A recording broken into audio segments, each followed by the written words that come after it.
Hi, magandang araw. Welcome back po sa PTFCP Business Coaching YouTube channel. Ako po si Eugene. Yan po ang aking nickname. Tinatawag din akong EA Santos. Isa po akong CPA. Isa po akong nagre-resources speaker. Yan. Kung kailangan ninyo ng mga resources speaker sa inyong mga bookkeeping, sa inyong mga tax, lalo na sa tax, tax compliance, mga tax audit and investigation, pwede niyo po akong i-invite. Yan, nagre-resource speaker po ako sa iba't ibang company, business organization, sa iba't ibang events. Humahawak din po ako ng mga LOA o yung tinatawag na Letter of Authority. Ito po yung mga tax audit and investigation. Humaharap na po ako sa DOJ hearing. Nag-assess na rin po ako ng mga taxpayers kung sila ay may mga tax cases. Ngayon po, no? Just call us sa numbers po na nandito. And ayan po, sa PTFCP Business Coaching, ini-invite ko kayo na mag-subscribe. Ini-invite ko po kayo na mag-subscribe sa ating channel. Dito po ayan. Kung naghahanap po kayo ng mga training sa tax, ito po, ini-invite po tayo sa mga PTFCP trainings. Meron po tayong events. Punta lamang po kayo dito sa website na ito. At dito po flash or dito nakalagay ang ating mga trainings. Okay, and also paki-like po ang ating page, PTFCP Business Coaching FB page. If you want to know me more, punta po kayo sa aking website. Ito po siya.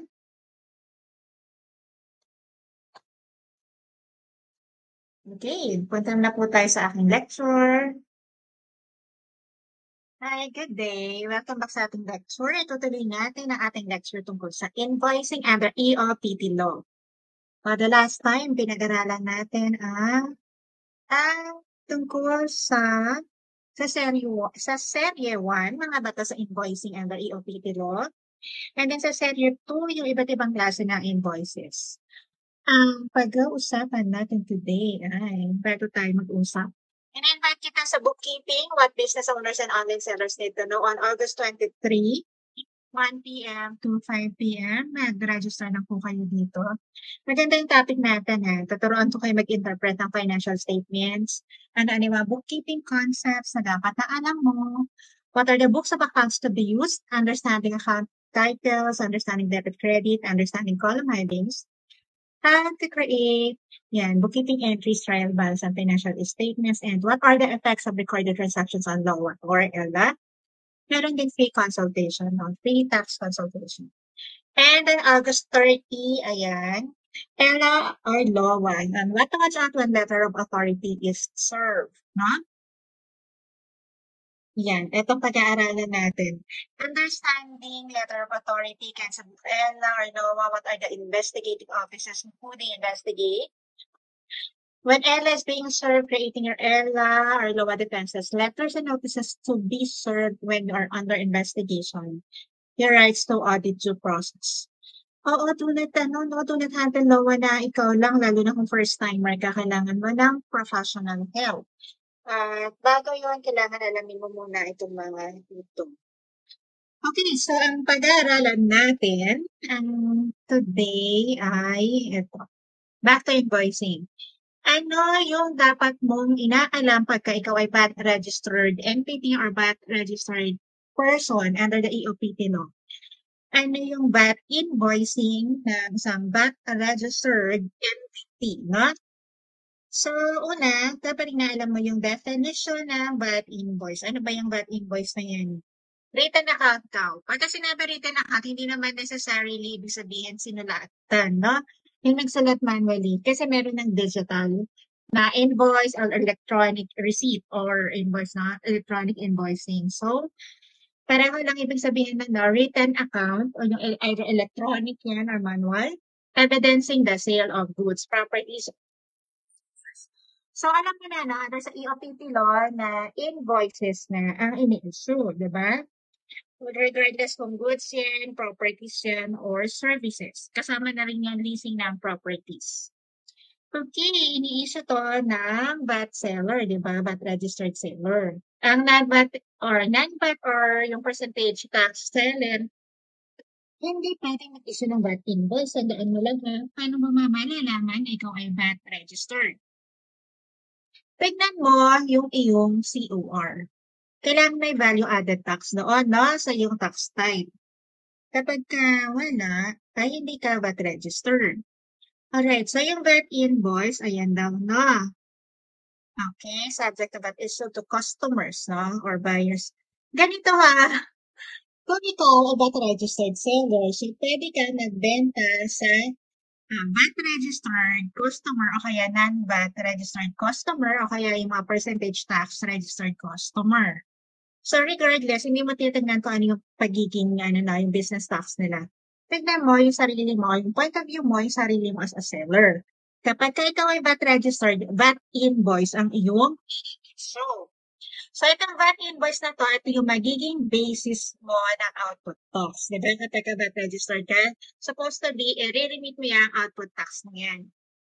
Ngayon, kung ikaw ay bumibili sa kapwa mo VAT registered entity, yung binabayaran mong VAT doon ay input tax ang tawag. So, yung input tax na yon, claim mo yon at ibinabawas yun sa output tax. Kaya, kailangan meron kang VAT invoice. Yung VAT invoice, ini-issue yun ng VAT registered entity ha. Kaya, para ma-claim mo yun, ay kailangan yung binilihan mo VAT registered entity.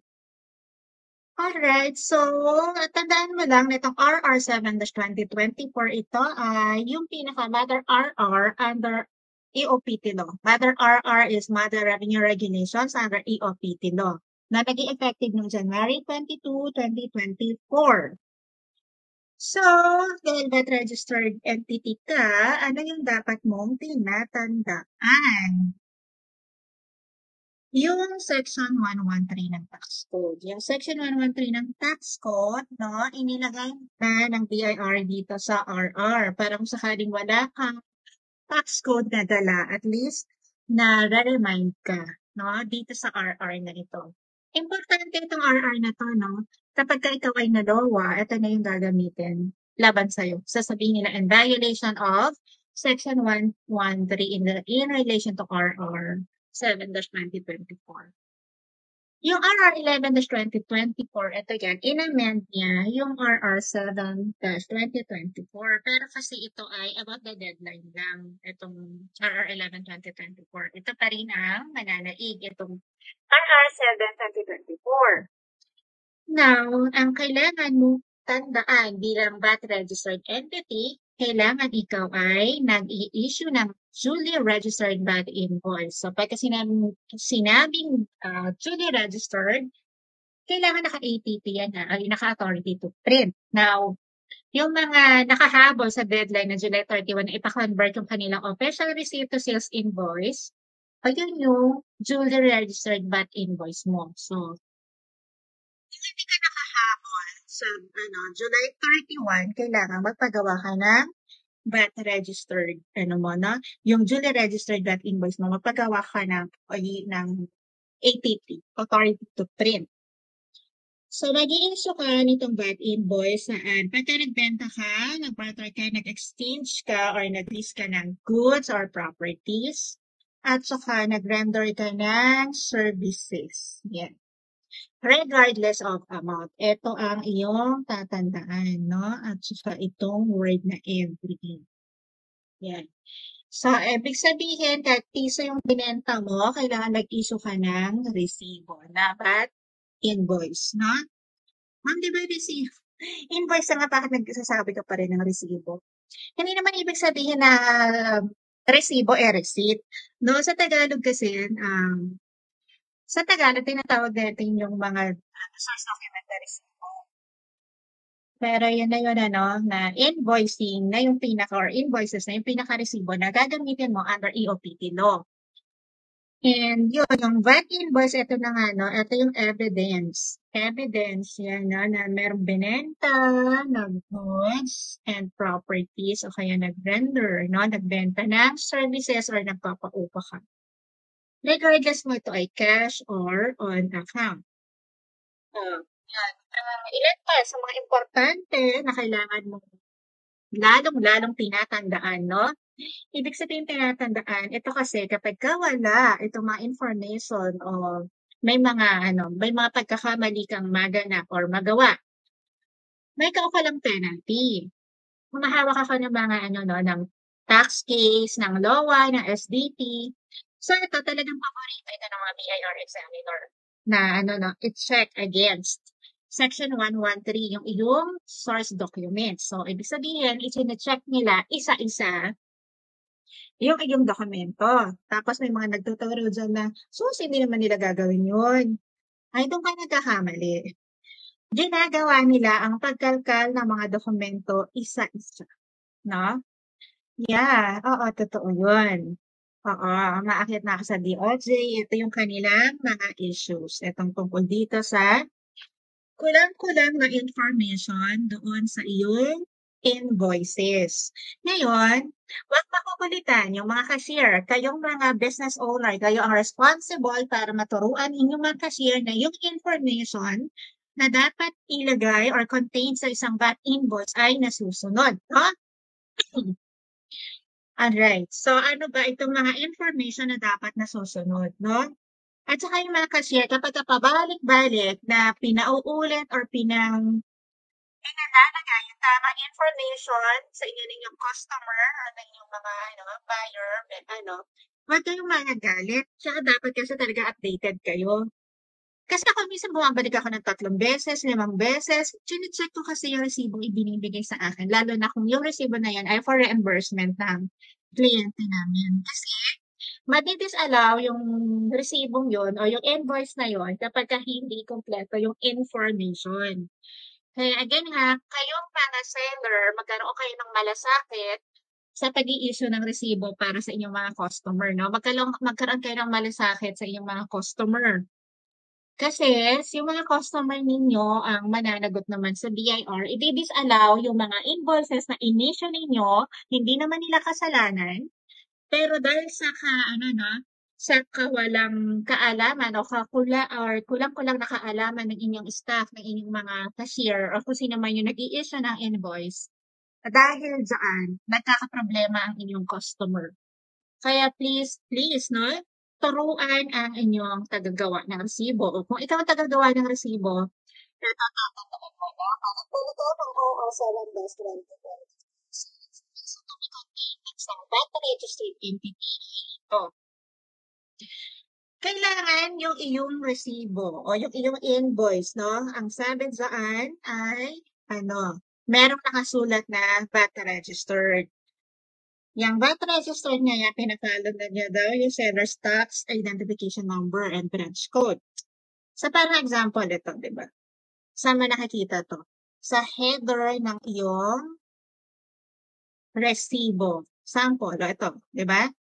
Ayan, o. Ayan. Kailangan nandun yung salitang VAT reg. Ito, sinasabi dyan, a statement that the seller is a VAT registered person. So, yun yung kanyang TIN.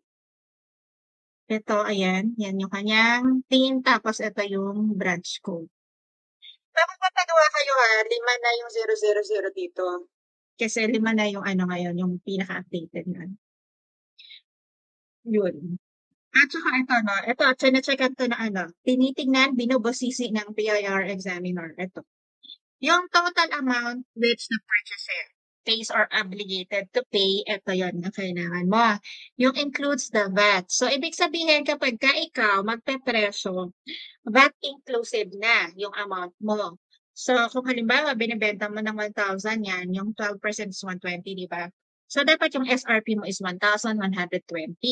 Yun na yung presyo mo. Kasi, ang understanding ng law, ito, RR is a law, rules and regulation nga ito, no? Inclusive ng VAT, yung SRP o yung amount.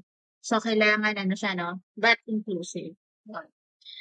Pag silent ang problem, inclusive yun. Yun.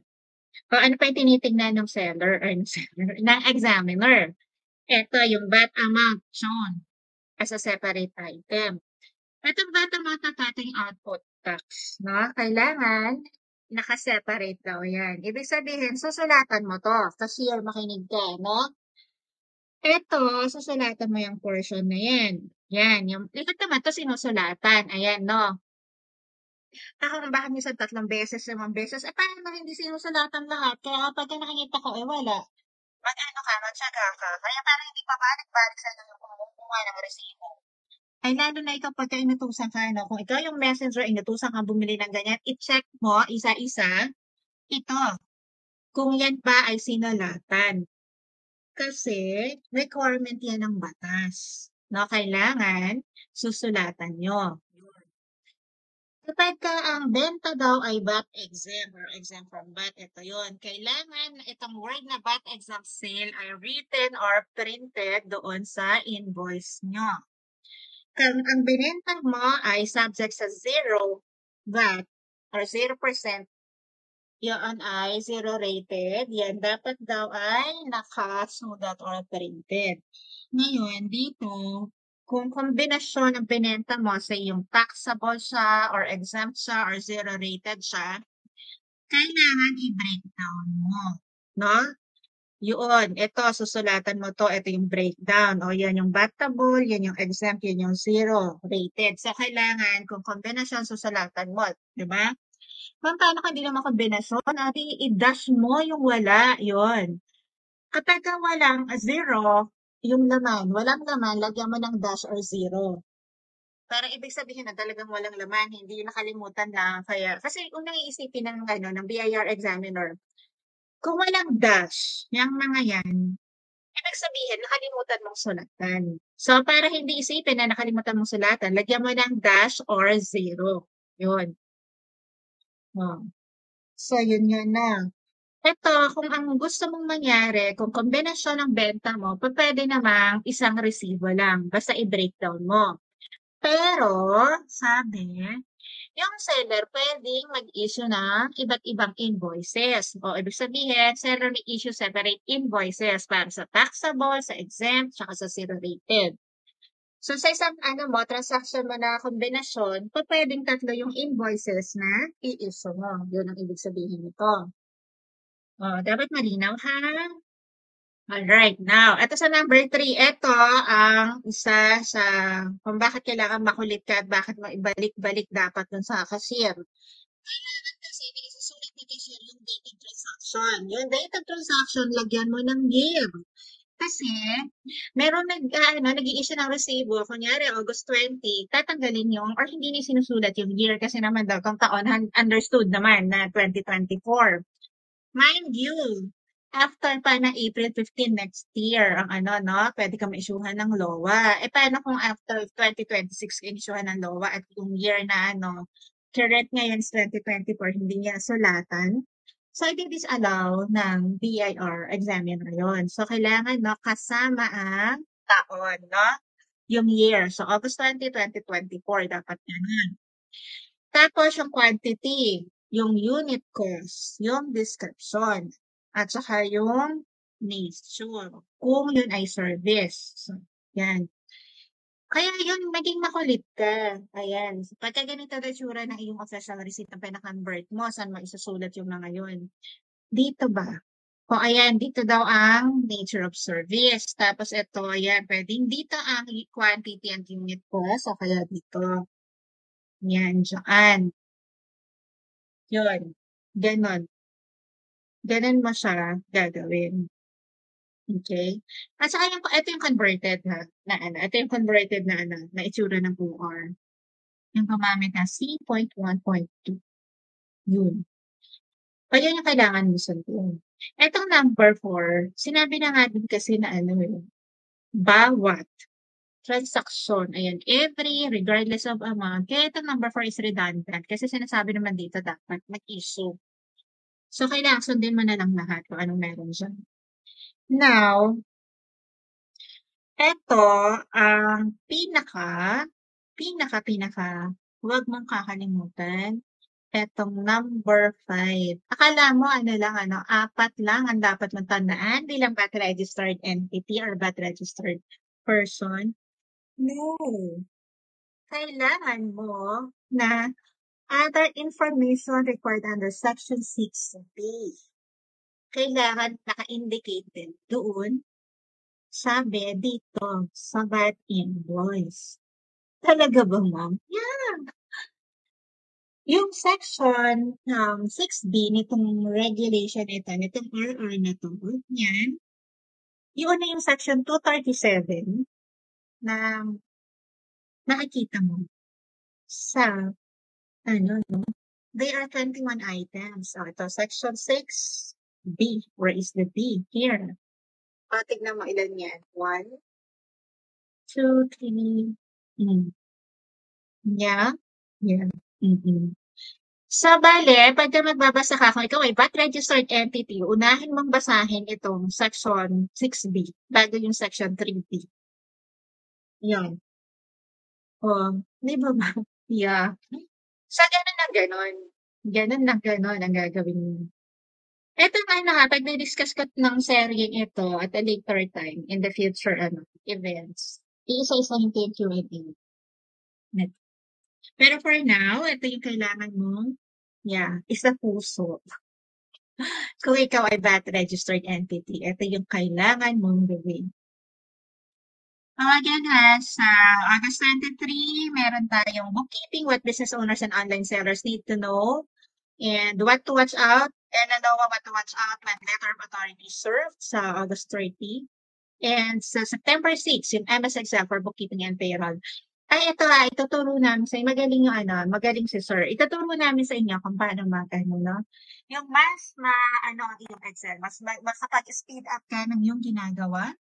Kung ikaw ay nag-Excel, no? Matutunan mo yung mas maraming Excel. And, run on September 13 ng tax clinic for free tax consultation. Ayan. Alright, so September 27 tentative ito.